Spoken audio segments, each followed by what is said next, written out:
Hello everyone, study all in one में आप सभी का स्वागत है।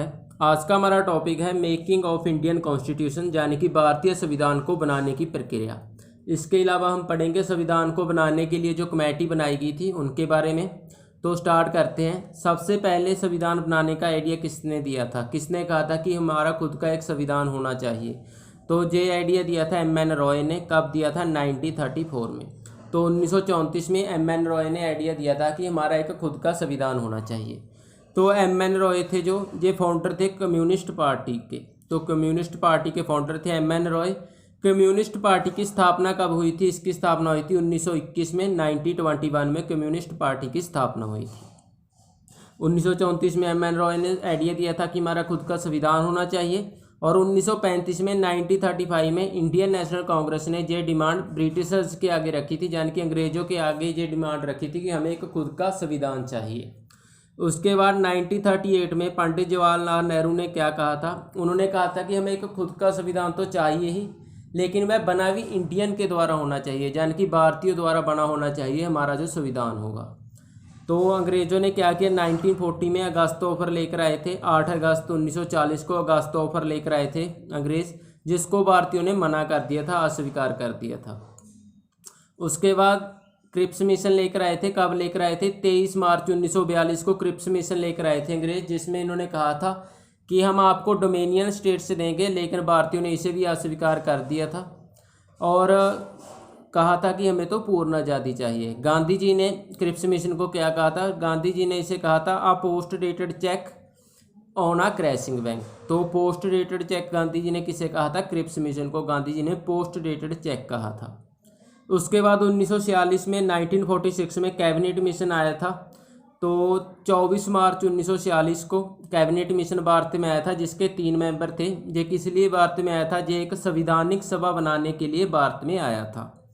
तो इसके जो 3 मेंबर थे उनके नेम हैं स्टैफर्ड क्रिप्स, A.V. अलेक्जेंडर और लॉर्ड पैंथिक लॉरेंस। इसके जो चेयरमैन थे उनका नेम था लॉर्ड पैंथिक लॉरेंस। तो जो संविधानिक सभा बनी थी उसके कितने मेंबर थे? 389 मेंबर थे संविधानिक सभा के। जो एक मेंबर था वह 1 मिलियन जनसंख्या को रिप्रेजेंट करता था, यानी कि 10 लाख जनसंख्या को रिप्रेजेंट करता था एक मेंबर। तो इनमें से जो 292 मेंबर थे वह ब्रिटिश इंडिया का जो राज्य थे उनको बिलोंग करते थे, उनको रिप्रेजेंट करते थे।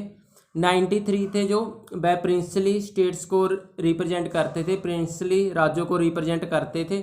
जो 4 मेंबर थे वह चीफ कमिश्नर प्रांतों को रिप्रेजेंट करते थे। तो चीफ कमिश्नर प्रांत थे जो, उनके नेम हैं दिल्ली, अजमेर, मरवाड़ा, क्रोग और ब्रिटिश बलोचिस्तान। तो पार्टीशन के बाद संविधान सभा के कितने मेंबर रह गए थे? 299 रह गए थे। और जब हमारा संविधान बना था उस पर कितने व्यक्तियों ने हस्ताक्षर किए थे? 285 ने हस्ताक्षर किए थे जब हमारा संविधान बना था। तो फर्स्ट मीटिंग कब हुई थी संविधान सभा की? फर्स्ट मीटिंग हुई थी 9 दिसंबर 1946 को।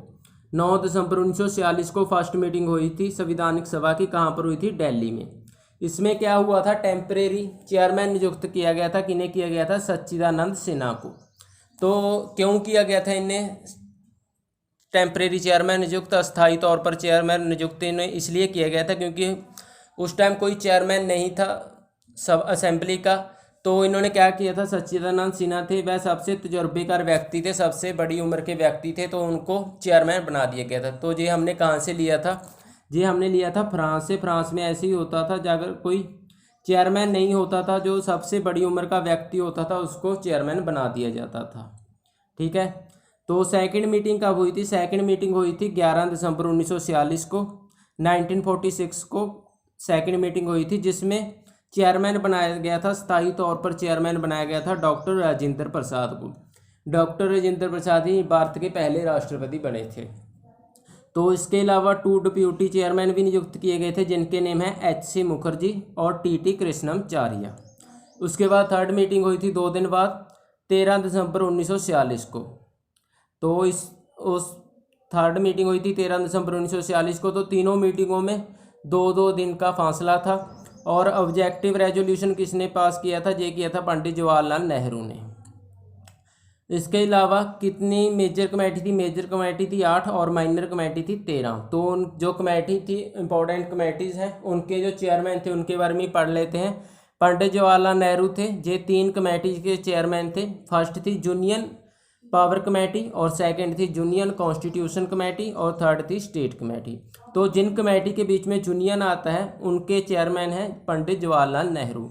और भारत क्या है, स्टेटों की यूनियन है, तो स्टेट कमेटी के चेयरमैन भी पंडित जवाहरलाल नेहरू थे। तो इसे हम इजीली याद कर सकते हैं। उसके बाद ड्राफ्टिंग कमेटी आती है जिसके चेयरमैन थे डॉक्टर बी आर अम्बेडकर। तो डॉक्टर बी आर अम्बेडकर को भारतीय संविधान का पितामह भी कहा जाता है और इनको मॉडर्न मन्नू के नाम से भी जाना जाता है। तो इन्होंने एक पार्टी की स्थापना की थी 1956 में। किस पार्टी की स्थापना की थी? Republican party. इसके अलावा इन्होंने बौद्ध धर्म अपनाया था, बुद्धिज्म अपनाया था, को अडॉप्ट किया था। तो इनकी रेस्टिंग प्लेस को क्या कहते हैं? तो डॉक्टर बी आर अम्बेडकर की रेस्टिंग प्लेस को कहते हैं हम चैत्य भूमि। तो ड्राफ्टिंग कमेटी में कुल कितने मेंबर थे? 7 मेंबर थे डॉक्टर भीमराव अम्बेडकर के साथ। तो डॉक्टर भीमराव अम्बेडकर इसके चेयरमैन थे और बाकी के जो मेंबर हैं उनके नेम हैं एन गोपाल स्वामी और अलादी कृष्णा स्वामी अय्यर, के एम मुंशी, मोहम्मद सादुल्ला और बी एल मित्रा थे जो इनको रिप्लेस किया था एन माधवराव ने, क्योंकि इनकी तबीयत खराब रहने लगी थी। और डॉक्टर डी पी खेतान को रिप्लेस किया था टी डी कृष्णमाचार्य ने, क्योंकि 1948 में डॉक्टर डी पी खेतान की मृत्यु हो गई थी। तो इसके अलावा जो सरदार वल्लभ भाई पटेल थे ये advisory committee on fundamental right, minority और ट्राइबल और एक्सक्लूडेड एरिया के चेयरमैन थे। सरदार वल्लभ भाई पटेल ने ही रियासतों को भारत में शामिल किया था। तो फंडामेंटल राइट सब कमेटी के चेयरमैन कौन थे? J V Kripalani. Minority sub committee के चेयरमैन कौन थे? H C Mukherjee. और बी एन राव थे, जे लीगल एडवाइज़र थे संविधान के।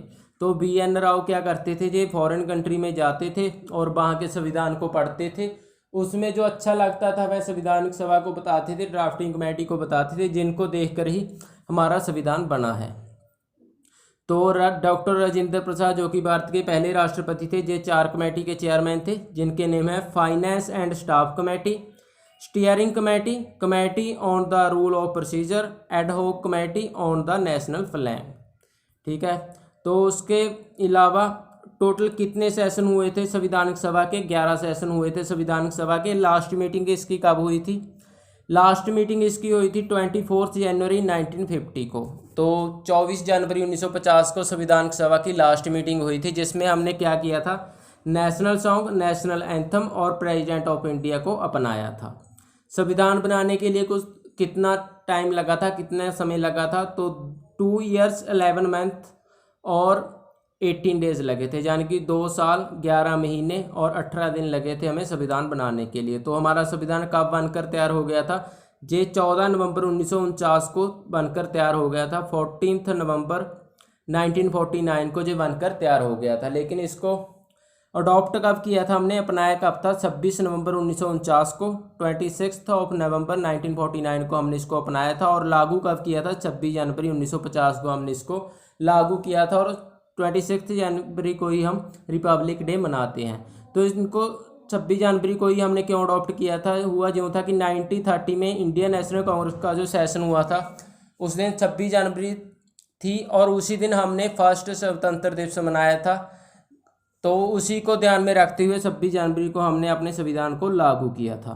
तो 26 जनवरी को हम रिपब्लिक डे मनाते हैं। तो इसमें कंफ्यूज नहीं होना, हमने संविधान अपनाया कब था, अडॉप्ट कब किया था? 26 नवंबर 1949 को। और लागू कब किया था? 26 जनवरी 1950 को हमने लागू किया था। तो जब हमने संविधान बनाया था तो उसमें 22 पार्ट्स थे और 8 शेड्यूल थे, 7 फंडामेंटल राइट थे और 14 ऑफिशियल लैंग्वेज थी। लेकिन अब हमारे संविधान में 25 पार्ट्स हैं, 12 शेड्यूल्स हैं और 6 फंडामेंटल राइट रह गए हैं और 11 फंडामेंटल ड्यूटी बन गई हैं और ऑफिशियल लैंग्वेज 22 हो गई हैं। और अब तक हमने संविधान में 103 शोध कर चुके हैं, 103 अमेंडमेंट हो चुकी है हमारे संविधान में। तो उसके अलावा भारतीय संविधान की कुछ विशेषताएं हैं, जैसे इसको उदार का संविधान भी कहा जाता है, बोरोड कॉन्स्टिट्यूशन कहा जाता है भारतीय संविधान को। और ये संसार का सबसे बड़ा लिखित संविधान भी है और इसको क्वासी फेडरल सिस्टम भी कहा था। किसने कहा था? केसी वैयर ने इसको क्वासी फेडरल सिस्टम कहा था। हमारा संविधान कैसा है? फेडरल सिस्टम है, लेकिन केसी वैयर ने इसको क्वासी फेडरल सिस्टम कहा था। क्यों कहा था? क्योंकि संविधान दो प्रकार का होता है, एक तो फेडरल होता है और एक यूनिटरी होता है। यूनिटरी में क्या होता है? सिर्फ सेंटर होता है, वही सारा कार्यभार करता है। लेकिन फेडरल में क्या होता है? सेंटर होता है, उसके नीचे स्टेट्स होती हैं अलग अलग, वहाँ के मुख्यमंत्री होते हैं, वह अपना कार्यकाल करते हैं स्टेट्स में। तो भारत में क्या है, अगर इमरजेंसी हो जाती है तो सेंटर ही सारा कार्यभार करता है, लेकिन स्टेट्स की जो पावर है उसको ख़त्म कर दिया जाता है। तो इसीलिए केसी वैयर ने इसको क्वासी फेडरल सिस्टम कहा था। इसके अलावा फर्स्ट रिटन कॉन्स्टिट्यूशन किसका था? पहला लिखित संविधान किसका था? तो ये था अमेरिका का। ऑरल कॉन्स्टिट्यूशन किसका है? ये ब्रिटेन का है। ब्रिटिश कॉन्स्टिट्यूशन को हम ऑरल कॉन्स्टिट्यूशन कहते हैं। सबसे ठोस संविधान किसका है? ये भी अमेरिका का है। अमेरिकन कॉन्स्टिट्यूशन है जो, वह बहुत ही ठोस कॉन्स्टिट्यूशन है, उसमें में हम इजीली अमेंडमेंट नहीं कर सकते, इजीली चेंज नहीं कर सकते। तो सबसे फ्लेक्सिबल कॉन्स्टिट्यूशन किसका है? तो फ्लेक्सिबल कॉन्स्टिट्यूशन है वह है ब्रिटिश कॉन्स्टिट्यूशन, यानी कि ब्रिटेन का जो संविधान है वह फ्लेक्सिबल है, उसमें हम इजीली चेंज कर सकते हैं। और इंडियन कॉन्स्टिट्यूशन कहता है कैसा है, भारतीय संविधान कैसा है, ये ना तो ठोस है और ना ही लचकीला है, यानी कि फ्लेक्सिबल है। इसमें हम चेंज कर भी सकते हैं लेकिन इजीली भी नहीं कर सकते, और इतना कठिन भी नहीं है चेंज करना। तो डेट्स ऑल गाइस, अगर वीडियो अच्छा लगा हो तो लाइक कर दीजिएगा, शेयर कर दीजिएगा। अगर अभी तक आपने मेरे चैनल को सब्सक्राइब नहीं किया तो प्लीज़ सब्सक्राइब माय चैनल। धन्यवाद।